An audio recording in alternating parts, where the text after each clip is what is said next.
Hello good morning. Long beans ఇంత పెద్దగా ఉంటాయి. ఇవన్నీ మా చెట్టుకు కాసినాయి. ఇప్పుడే తెంపుకొచ్చినాను. నీట్గా వాష్ చేసి పెట్టుకున్నాను. ఇవి కట్ చేసుకుందాం. కట్ చేసుకొని దీంతో మసాలా కూర వండుకుందాం. ఒక కునాలన్నీ కట్ చేసినా అండి. ఇవన్నీ వేస్ట్ పారేయాల్సిందే. ఇవి అవసరం లేదు మనకు. ఇప్పుడు దీన్ని కట్ చేసుకోవాలి. మనం సన్నగా కట్ చేసుకోవాలి.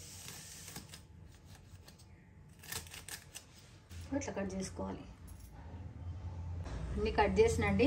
దాదాపు అరకిలో ఉంటాయి కావచ్చు అవి. ఇది ముదిరిపోయింది. ఇది ఓన్లీ విత్తనాలు తీసుకొని వేసుకోవాలి. ముదిరిపోయినాయి, బాగుంటాయి. స్టవ్ మీద కుక్కర్ పెట్టుకుందామండి. స్టవ్ వెలిగించుకుందాము. ఇందులో నెయ్యి వేసుకుందాం.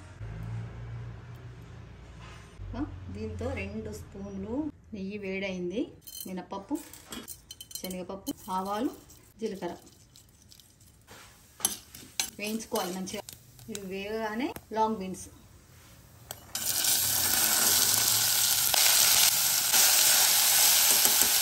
కొంచెం సిమ్ చేసుకోవాలి. సిమ్ చేసుకొని మూత పెట్టేసుకోవాలి. ఇప్పుడు మనం ఒక మసాలా చేసుకోవాలి. ఒక బౌల్ తీసుకొని తగినంత సాల్ట్, 1 టీ స్పూన్ కొబ్బరి పొడి, ఎండు కొబ్బరి పొడి, ఒక 1/2 టీ స్పూన్ కన్నా కొంచెం ఎక్కువ కారపొడి, గరం మసాలా, ఒక 1/2 టీ స్పూన్ చిన్న స్పూన్తో. తర్వాత మెయిన్ ఇంగ్రీడియంట్ సాంబార్ పొడి, ఒక పెద్ద స్పూన్ సాంబార్ పొడి, చిటికెడు పసుపు, చిటికెడు మెంతిపిండి.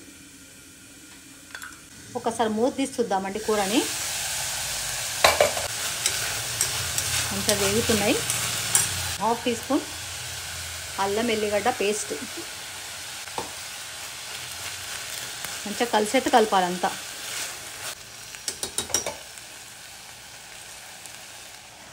ఒక్క నిమిషం మూత పెట్టేసి మసాలాలో కొంచెం వాటర్ పోసుకొని కలుపుకోవాలి. అన్నీ కలిసేట్టు కలిపేసుకోవాలి.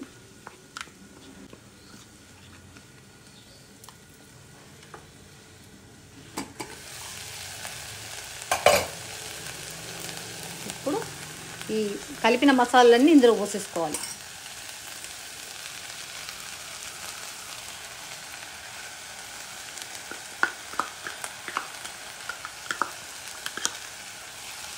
బాగా కలపాలి.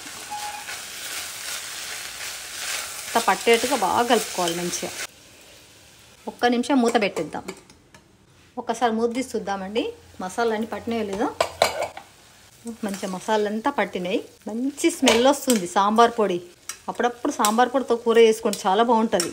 దీంట్లో కొన్ని ఇట్లా చిలకరియాలి. వాటర్ మరీ ఎక్కువ వేయకూడదు. నీళ్ళు పోస్తే అసలు టేస్ట్ అనిపించదు. కూర దానిలానే యాజిటీజ్గా వండుకుంటే చాలా బాగుంటుంది. చూడండి, కొన్ని నీళ్ళు కొన్ని డ్రాప్స్ వేసిన. ఇప్పుడు మూత పెట్టేద్దాము. ఒక 2 మినిట్స్ అయిపోతుంది. విజిల్ రావాల్సిన అవసరం లేదు. చిన్నగా స్టార్ట్ అయింది. స్టవ్ బంద్ చేస్తున్నాను. హీట్ అంతా వెళ్ళిపోయిందండి. ఏం సౌండ్ ఏం రావట్లేదు. మూత తీద్దాం. ఎంత బాగుంది చూడండి. ఎంత మంచి smell. Mutton, chicken, non veg smell వస్తుంది. కొంచెం గరం మసాలా వేసినందుకు ఎంత మంచి స్మెల్ వస్తుంది. బౌల్లోకి షిఫ్ట్ చేశానండి. చూడండి ఎంత జ్యూసీగా ఎంత బాగా వచ్చింది. అసలు వాటర్ కూడా పోయలేదు మనము. ఎంత బాగా వచ్చింది. అన్నంలో కలుపుకునేట్టుగా, చపాతీలో తినేట్టుగా బాగుంది కదా. కూర పెట్టుకున్నానండి ఎట్లా.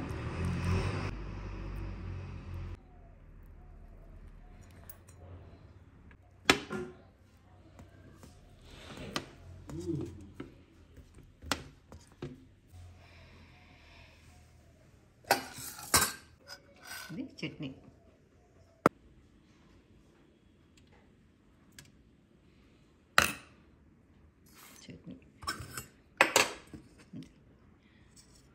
పెరుగు. ఇప్పుడు బీన్స్ కూర, లాంగ్ బీన్స్ కూర కలిపి తింటున్నానండి. టేస్ట్ చెప్తా మీకు. చూడండి ఎంత బాగా అనిపిస్తుంది. సాంబార్ పౌడర్తో వండిన కూర. అప్పుడప్పుడు సాంబార్ పౌడర్తో చేసుకోండి, చాలా బాగుంటుంది.